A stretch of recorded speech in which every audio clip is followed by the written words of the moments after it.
Presiden Joko Widodo memberikan pengarahan terkait pengendalian kebakaran hutan dan lahan atau Karhutla di Rapat Koordinasi Nasional dalam rangka antisipasi menghadapi kebakaran hutan dan lahan tahun 2021 di Istana Negara, Jakarta Pusat pada Senin 22 Februari lalu.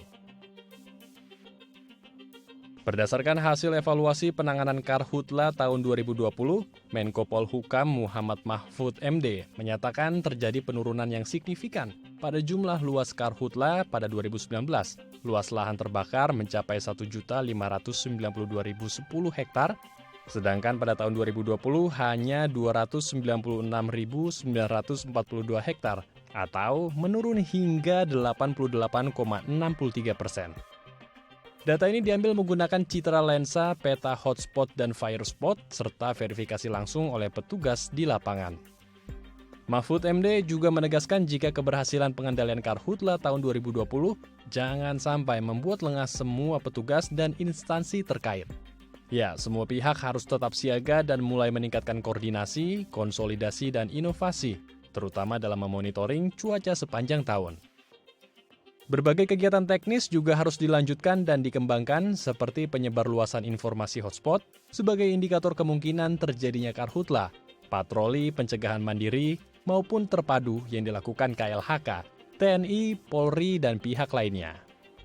Perbaikan dan penataan ekosistem gambut serta peningkatan peran masyarakat dalam Karhutla melalui pembinaan dan kesadaran hukum.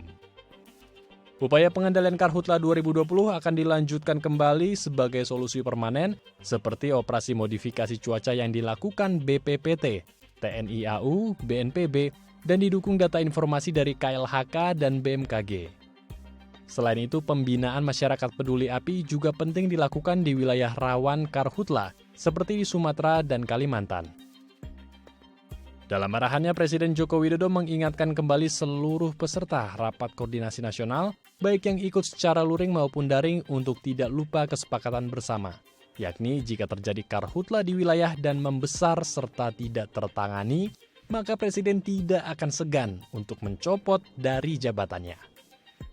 Presiden menegaskan upaya pencegahan Karhutla haruslah menjadi prioritas. Manajemen lapangan haruslah terkonsolidasi. Artinya, jika di desa ada api sekecil apapun, harus segera diberitahukan agar bisa langsung ditangani, sehingga bisa mencegah kebakaran menjadi besar dan sulit diatasi. Peserta Rakornas yang saya hormati, saya ingin mengingatkan kita semuanya, meskipun saat ini kita tengah menghadapi bencana banjir di beberapa daerah, dan tanah longsor, namun kewaspadaan kita terhadap ancaman kebakaran hutan dan lahan tidak boleh kendor. Kita harapkan sebuah rencana pencegahan yang matang, yang detail, sinergi semakin kuat, dan eksekusi lapangan yang semakin efektif. Saya minta langkah penegakan hukum dilakukan tanpa kompromi. Saya kira Pak Kapolri sudah tahulah apa yang harus dilakukan di sini, karena kita sudah pengaman kemarin sudah melakukan itu. Penegakan hukum yang tegas kepada siapapun yang melakukan pembakaran hutan dan lahan, baik itu di konsesi milik korporasi, milik perusahaan, maupun di masyarakat. Tapi ini semuanya sudah tahu, sehingga ada betul-betul efek jerak.